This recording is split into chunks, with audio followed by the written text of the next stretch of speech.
আপুনি জানেনে নিয়মিতভাৱে কি ব্যৱহাৰ কৰিলে নাক ঘূৰণি সোনকালে বন্ধ হয়? শীতকালত আমি প্ৰতিদিনে কিমান লিটাৰ পানী খাব লাগে?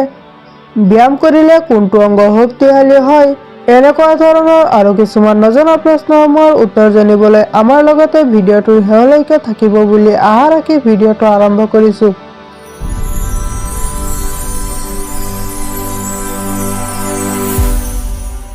আজিৰ প্ৰথম প্ৰশ্নটো হৈছে কেঁচা নিমপাত চোবাই খালে কোনটো ৰোগ ভাল হয়?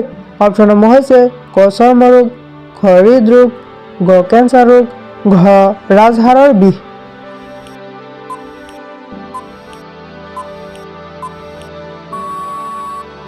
ইয়াৰ ভিতৰত শুদ্ধ উত্তৰটো হ'ব অপশ্যন ক চৰ্ম ৰোগ।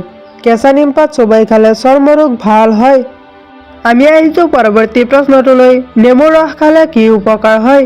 অপশ্যনসমূহ হৈছে ক হজম শক্তি বৃদ্ধি হয়, খ হৃদযন্ত্ৰ সুস্থ থাকে, গ টোপনি বেছি হয়, ঘ ৰক্তচাপ নিয়ন্ত্ৰণত থাকে।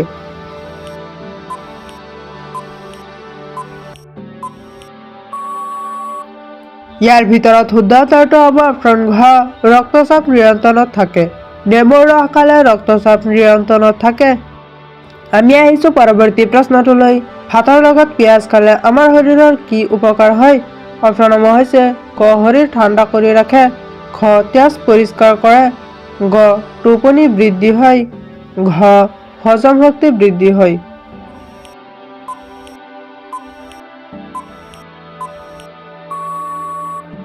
ইয়াৰ ভিতৰত শুদ্ধ উত্তৰটো হ'ব অপশ্যন ঘ হজম শক্তি বৃদ্ধি হয়। ভাতৰ লগত পিঁয়াজ খালে আমাৰ শৰীৰৰ হজম শক্তি বৃদ্ধি হয়। আমি আহিছোঁ পৰৱৰ্তী প্ৰশ্নটোলৈ। মৌ খালে মানুহৰ কোনটো বেমাৰ দ্ৰুত ভাল হয়? অপশ্যনসমূহ হৈছে ক কাহ, খ পেটৰ বিষ, গ মূৰৰ বিষ, ঘ জ্বৰ।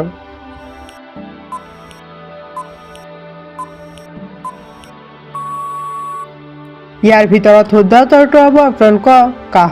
মৌ খালে মানুহৰ কাহ দ্ৰুত ভাল হয়। আমি আহিছোঁ পৰৱৰ্তী প্ৰশ্নটোলৈ।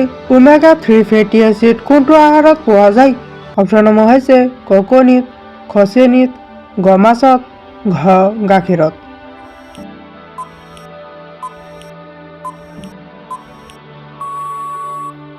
ইয়াৰ ভিতৰত শুদ্ধ উত্তৰটো হ'ব অপশ্যন গ মাছত।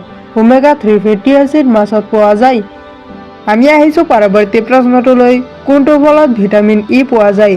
অপশ্যনসমূহ হৈছে ক নগা টেঙা, খ কিৱি, গ জলফাই, ঘ কমলা।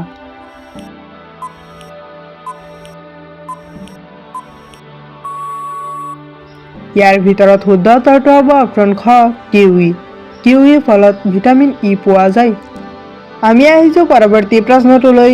মানুহৰ ছাল কোমল আৰু সুস্থ ৰাখিবৰ বাবে কোনটো ভিটামিন খোৱাৰ প্ৰয়োজন? অপশ্যনসমূহ হৈছে ক ভিটামিন ডি, খ ভিটামিন কে, গ ভিটামিন বি, ঘ ভিটামিন ই।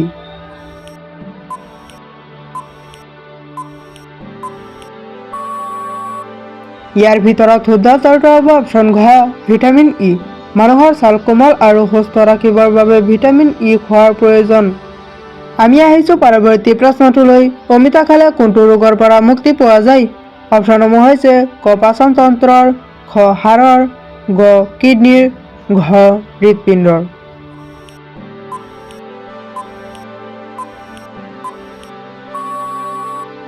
ইয়াৰ ভিতৰত শুদ্ধ উত্তৰটো হ'ব অপশ্যন ক পাচন তন্ত্ৰৰ। অমিতা খালে পাচন তন্ত্ৰৰ ৰোগৰ পৰা মুক্তি পোৱা যায়। আমি আহিছোঁ পৰৱৰ্তী প্ৰশ্নটোলৈ। কোনটো খাদ্য দেহৰ কোষ সঠিকভাৱে পুনৰ নিৰ্মাণ কৰাত সহায় কৰে? অপশ্যনসমূহ হৈছে ক ভাত, খ দৈ, গ মাখন, ঘ খিচিৰি।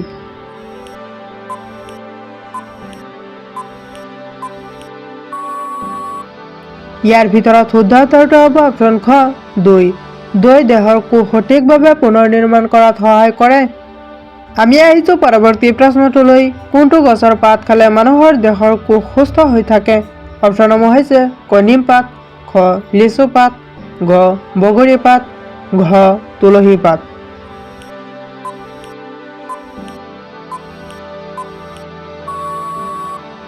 ইয়াৰ ভিতৰত শুদ্ধ উত্তৰটো হ'ব অপশ্যন ঘ তুলসী পাত।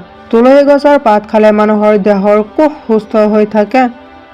আমি আহিছোঁ পৰৱৰ্তী প্ৰশ্নটোলৈ। নিয়মিতভাৱে বাদাম খালে শৰীৰৰ কোনটো ৰোগ সোনকালে আৰোগ্য হয়?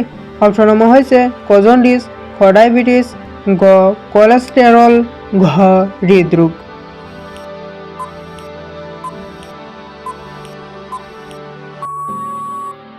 ইয়াৰ ভিতৰত শুদ্ধ উত্তৰটো হ'ব অপশ্যন গ কলেষ্টৰল। নিয়মিতভাৱে বাদাম খালে শৰীৰৰ কলেষ্টৰল ৰোগ সোনকালে আৰোগ্য হয়। আমি আহিছোঁ পৰৱৰ্তী প্ৰশ্নটোলৈ। কোনটো বাদামে হৃদৰোগীৰ বাবে ঔষধৰ দৰে কাম কৰে? অপশ্যনসমূহ হৈছে ক কাজু বাদাম, খ আখৰোট, গ মাটি বাদাম, ঘ কাঠবাদাম।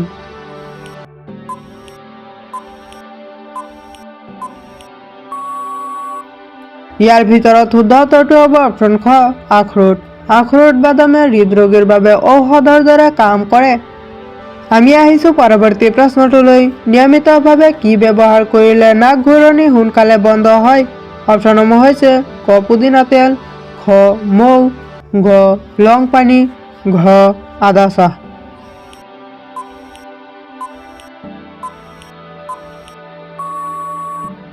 ইয়াৰ ভিতৰত শুদ্ধ উত্তৰটো হ'ব অপশ্যন ক পুদিনা তেল। নিয়মিতভাৱে পুদিনা তেল ব্যৱহাৰ কৰিলে নাক ঘূৰণি সোনকালে বন্ধ হয়। আমি আহিছোঁ পৰৱৰ্তী প্ৰশ্নটোলৈ। কোনটো খাদ্য অতিৰিক্তভাৱে সেৱন কৰিলে কোষ্ঠকাঠিন্য হয়? অপশ্যনসমূহ হৈছে ক কল, খ ব্ৰেড, গ দালি, ঘ মাংস।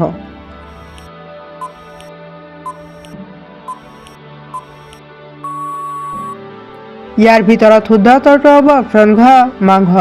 মাংস অতিৰিক্তভাৱে সেৱন কৰিলে কোষ্ঠকাঠিন্য হয়। আমি আহিছোঁ পৰৱৰ্তী প্ৰশ্নটোলৈ। শীতকালত আমি প্ৰতিদিনে কিমান লিটাৰ পানী খাব লাগে? অপশ্যনসমূহ হৈছে ক 1 লিটাৰ, খ 2 পৰা 2.5 লিটাৰ, গ 3.5 লিটাৰ, ঘ 4 পৰা 5 লিটাৰ।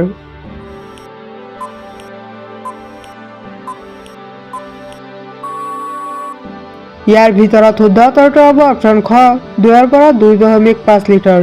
শীতকালত আমি প্ৰতিদিনে 2 পৰা 2.5 লিটাৰ পানী খাব লাগে। আমি আহিছোঁ পৰৱৰ্তী প্ৰশ্নটোলৈ। ব্যায়াম কৰিলে কোনটো অংগ শক্তিশালী হয়? অপশ্যনসমূহ হৈছে ক ভৰি, খ জিভা, গ আঙুলি, ঘ হাড়।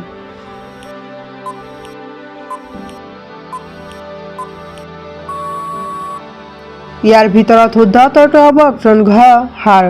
ব্যায়াম কৰিলে হাড় শক্তিশালী হয়। আমি আহিছোঁ পৰৱৰ্তী প্ৰশ্নটোলৈ। মানুহৰ শৰীৰৰ বিষ নাশ কৰিবলৈ কি খোৱাৰ দৰকাৰ?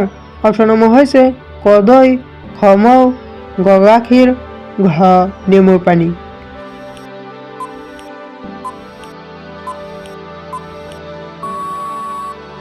ইয়াৰ ভিতৰত শুদ্ধ উত্তৰটো হ'ব অপশ্যন ঘ নেমুৰ পানী। মানুহৰ শৰীৰৰ বিষ নাশ কৰিবলৈ নেমুৰ পানী খোৱা দৰকাৰ। আমি আহিছোঁ পৰৱৰ্তী প্ৰশ্নটোলৈ। দিনৰ কোনটো সময়ত ব্যায়াম কৰা উত্তম? অপশ্যনসমূহ হৈছে ক ৰাতিপুৱা, খ আবেলি, গ সন্ধিয়া, ঘ ৰাতি।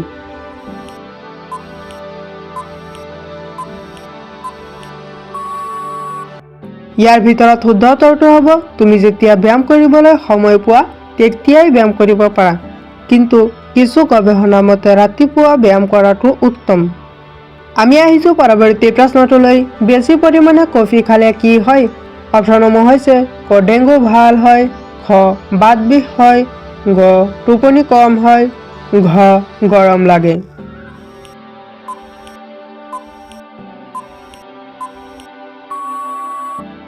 ইয়াৰ ভিতৰত শুদ্ধ উত্তৰটো হ'ব অপশ্যন গ টোপনি কম হয়।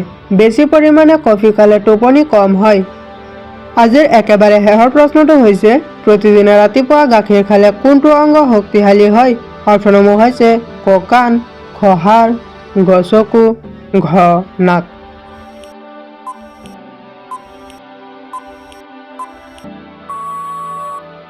এই প্ৰশ্নটো তোমালোকৰ বাবে ৰখা হৈছে। উত্তৰটো কমেণ্টত দিবলৈ যত্ন কৰিবা আৰু ভিডিঅ'টো শেষলৈকে দেখাৰ বাবে ধন্যবাদ। যদি ভিডিঅ'টো ভাল লাগিছে তেনেহ'লে এটা লাইক কৰি দিব আৰু যদি এনেকুৱা ধৰণৰ আৰু কিছুমান নজনা প্ৰশ্নসমূহৰ উত্তৰ জানিব বিচাৰে তেনেহ'লে আমাৰ চেনেলটো ছাবস্ক্ৰাইব কৰি ৰাখিব। Thank U.